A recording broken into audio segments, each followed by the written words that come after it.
তো আমাদের মধ্যে কিছু কিছু মানুষকে আমরা দেখতে পাই অনেক সময় যে বছরের একটা নির্দিষ্ট টাইম, কয়েক মাস, কয়েক সপ্তাহ তিনি প্রচন্ড হাইপার অ্যাক্টিভ, সারাদিন হেসে খেলে ঘুরে বেড়াচ্ছেন, এমনকি নর্মালের থেকে বেশি কোনো কোনো সময় প্রচন্ড বেশি কাজের এনার্জি, অনেক বড় বড় চিন্তা। আবার তার সঙ্গে সঙ্গে অনেকের ক্ষেত্রে কি হয় না, প্রচন্ড খরচ বেশি করছেন, বেশি সাজগোজের বাহার। আবার ঠিক কিছুদিন পরেই সেই মানুষটি দেখতে পাচ্ছি একদম বাড়িতে বসে আছেন, কোনো কিছুতে ইন্টারেস্ট নেই, সবসময় যেন মন খারাপ। তো এই যে দুটো পোল একই সঙ্গে একই মানুষের কাছে থাকছে, that can be bipolar disorder. কিন্তু কোনটা বাইপোলার ডিসঅর্ডার আর কোনটা সিম্পল মুড সুইং, আমরা সেটা নিয়ে ডিটেলে ডিসকাস করবো।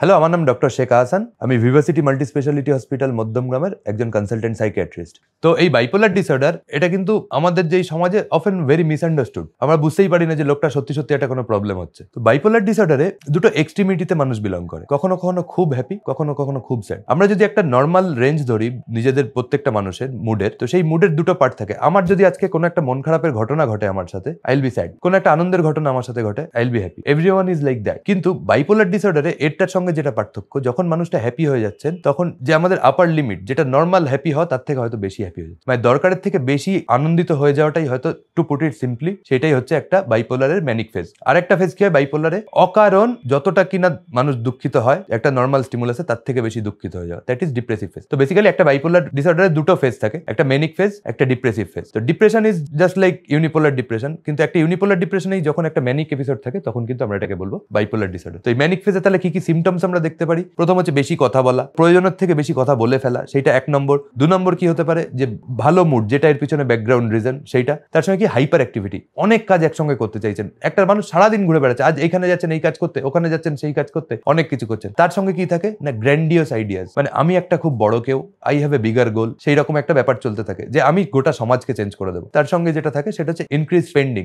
যেহেতু তিনি ভাবছেন আমি অনেক বড় কেউ, অনেক সময় তিনি ভাবেন যে না, আমার তাহলে সোসাইটির জন্য কিছু করা উচিত, অনেক বড় কিছু করা উচিত, অনেক বেশি দেন করছেন। অনেকে কি করেন, বেশি বেশি জিনিসপত্র কিনে বেড়াচ্ছে, অনেক দামি দামি জিনিস যেটা তার ক্যাপাসিটির বাইরে সেটা কিনে বেড়াচ্ছে। আমার একটা পেশেন্ট এসেছিলেন একবার বাইপোলার ডিসঅর্ডারে, উনি মোটামুটি ভুগছিলেন ফর লাস্ট 1 মান্থ। তো 1 মাস পরে বলছেন, বাড়ির লোক এসে বলছে যে গত 1 মাস ধরে ডাক্তারবাবু প্রায় লাখ লাখ টাকা খরচ করে ফেলেছে, ও দুটো বড় বড় ট্রাক গাড়ি কিনে ফেলেছে, মানে কি বুক করে দিয়েছে ইএমআই এর জন্য, তার জন্য ব্যাংক থেকে টাকাও কিছু দিয়ে দিয়েছে। কারণ কি, সে ভাবছে তার আমি অনেক বড় কিছু করতে চাই। আর কি থাকতে পারে তার সাথে, ইনক্রিজ রিলিজিয়াসনেস, অনেক বেশি পুজো করছে, অনেক বেশি বাকি যে ধর্মীয় অফারিংস গুলো আসছে সেগুলো। অনেক পেশেন্টকে দেখি যে সারাদিন মসজিদে গিয়ে পড়ে আছে, সারাদিন নামাজ পড়ছে, কারণ কি না, আমাকে গডের কাছে যেতে হবে। তো এই যে সিমটমস গুলো, এগুলো কিন্তু বাইপোলার মেজর সিমটমস। এর সঙ্গে আর কি থাকতে পারে, যেমন ডিক্রিজ স্লিপ। বাইপোলার পেশেন্ট ঘুমাতে চান না। এখানে একটা ডিপ্রেশন পেশেন্ট, তিনিও বলবেন যে আমার ঘুম হয় না। বাইপোলার পেশেন্ট কিন্তু কোনোদিন বলবেন না আমার ঘুম হয় না, তিনি বলবেন আমার ঘুম হওয়ার দরকার নেই, আমার অনেক বড় বড় কাজ চলে আসছে, আমার এখন ঘুমালে চলবে না। তো ভার্বাটিমটা এইভাবে চেঞ্জ হয়, তখন বুঝতে হবে there is something wrong. Similarly খিদের ক্ষেত্রে কি হয়, অ্যাপেটাইট। একটা ডিপ্রেসিভ পেশেন্ট যখন ডিপ্রেসিভ ফেজে থাকবেন তার কিন্তু খাওয়ার চাহিদা থাকবে না, আমার খেতে ভালো লাগে না। আর এনার হয় খাওয়ার টাইম নেই, বা আমার খাওয়ার দরকার হয় না, আমি এতেই ভালো। মোট কথা,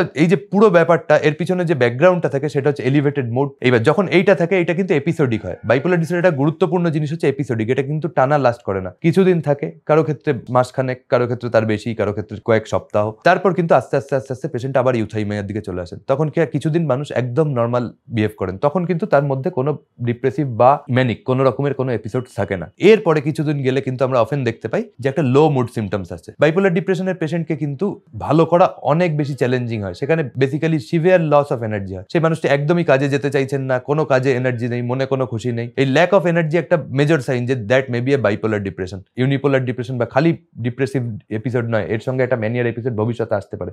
সেইটা কিভাবে আমরা জানবো, সেটা নিশ্চয়ই পরবর্তী কোনো ভিডিওতে আমরা আলোচনা করব। এরপর আমরা আসবো ট্রিটমেন্টে। বাইপোলার ডিসঅর্ডারের যে ম্যানিক ফেজ, তার ট্রিটমেন্ট কিন্তু অন্য ট্রিটমেন্টের থেকে একটু আলাদা, কারণ এইখানে ইনসাইট বলে কিছু থাকে না পেশেন্টের জিরো ইনসাইট। পেশেন্ট বলে আমার তো কোনো প্রবলেম নেই, তাহলে আমাকে কেন সাইকিয়াট্রিস্টের কাছে আনা হয়েছে, বা আমাকে কেন ওষুধ খেতে হবে। তো সেইটাকে বোঝানো তাকে অনেক সময় একটা চ্যালেঞ্জিং ব্যাপার হয়, কিন্তু সেখানে প্রথমেই সাইকোথেরাপি অনেক সময় কাজ নাও করতে পারে। তো ফার্স্ট লাইন আমাদের কি হয় না, কিছু মেডিকেশন দিতে হয় উইথ সাম মুড স্টেবিলাইজার্স, কিছু অ্যান্টিসাইকোটিক, সেগুলো দিয়ে যখন পেশেন্টকে আমরা একটু মনটাকে শান্ত করতে পারি, পেশেন্ট যখন একটু শান্ত হন, তখন আমরা কিন্তু সাইকোথেরাপি ইন্ডিউস করতে পারি বা সাইকোথেরাপি ইন্ট্রোডিউস করতে পারি। তো সেই সাইকোথেরাপির মধ্যে কি কি সাইকোথেরাপি হয়, তার একটা গুরুত্বপূর্ণ হচ্ছে IPSRT, that is interpersonal and social rhythm therapy. সেই মানুষটাকে বাকি আর 5টা মানুষের সঙ্গে নর্মাল যে সোশ্যাল রিদম, সেটাকে যেটা ডিস্টার্ব হয়ে গেছিল, হয়তো ম্যানিক এপিসোডের জন্য অনেকের সাথে খারাপ ব্যবহার করে ফেলেছেন, অনেক কিছু ডিস্ট্রাকটিভ বিহেভিয়ার করে ফেলেছেন। তো সেই যে নর্মাল সোসাইটি সেটাই তাকে কিন্তু আস্তে আস্তে উইথ টাইম রিইন্ট্রোডিউস করানো হয় এবং তাকে বোঝানো হয় যে এটা তোমার একটা এরকম সমস্যা, সেই সমস্যা তুমি পরের বার যদি হয় শুরুতেই আমাদের কাছে আসবে বা শুরুতেই এটার ট্রিটমেন্ট প্রয়োজন। Third thing,